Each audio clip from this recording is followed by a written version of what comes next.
3 years ago, I bought and I planted these 5 grapevines. I planted them up against my kids' fort, hoping that they would grow up the fort, which they did, because their fort was ugly, and I wanted to make it pretty. And they served their purpose along with some flowers, and we did get tons of grapes by the 2nd year. I honestly did not expect them to do this well, so they're definitely happy here. But times change, and the children got older, they don't play in the fort anymore, so we've decided to tear it down. The kids did a pretty good job, because it wasn't as easy tearing it down as we thought it was going to be. But I'll walk you through the process of what we ended up doing with our grapevines and make plans for all this newfound space. We decided to use the old frame from the greenhouse as our new trellis system. We really do try and make do with whatever we have on hand. It's really helped us to save money around our homestead. Our original plan was to put a big pond underneath there and let all of the grapevines shade the pond through the hottest times of the summer. However, what we ended up doing was so much better, and I cannot wait to show you how it turned out. Since this ground was always just a lawn before, when we started tilling, we found some big pieces of concrete in there. So after we got all those out, we tilled up the ground really good and added lots of manure and compost and garden bed soil. And we tilled all of that in together.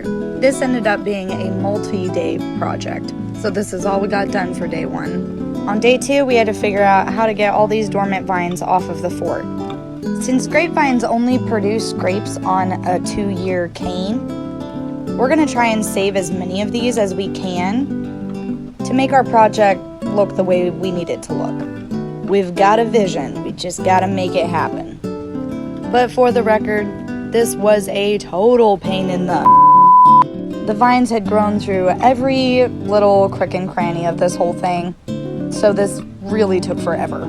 But one by one, we got them undone, untangled, and separated. And one at a time, we dug them out and tried to save as much of their root system as we could. Digging them out was definitely the quickest part of the whole process. This one that was in the corner, definitely the most difficult. It had a really long root that went all the way out to the side, but we finally got it. We took them over and planted them up in the soil that we had prepped out earlier, and it also went pretty quickly. We decided to build a little border around it to keep all the good soil in there, and it'll make weed eating and everything a lot easier. Then we took no-climb fencing and we stretched it across the length of the greenhouse frame. It's ironic that it's called no-climb fencing because this is actually going to serve as multi-purpose. It's going to help the grapevines climb up it, and they'll have something to secure themselves to. But it's also going to help keep things in or out of there, which will all make sense when you see my master plan. We put it across both sides and over the top. We secured it with zip ties and tie wire.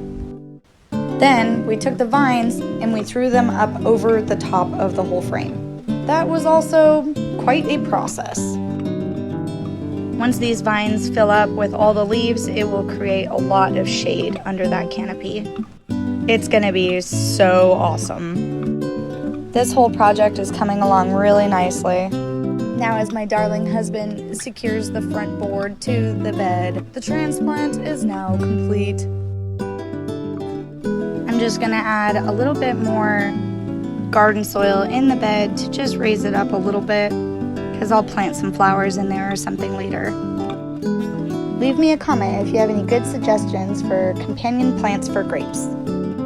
And now the moment we have all been waiting for, my big reveal. This is a couple weeks after the transplant.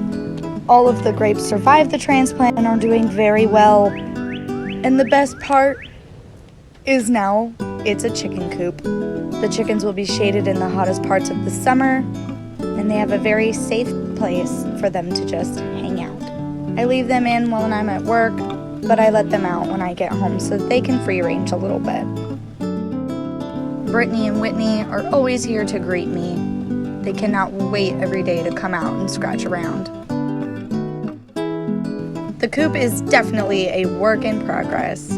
But let me introduce you to Karen. Karen's kind of a bit.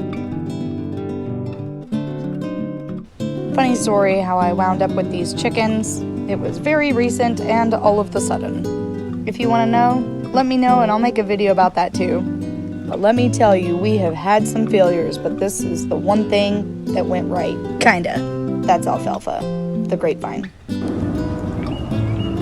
Girls, this is gonna be a problem. Free ranging when you have a garden full of earthworms is gonna have its ups and downs.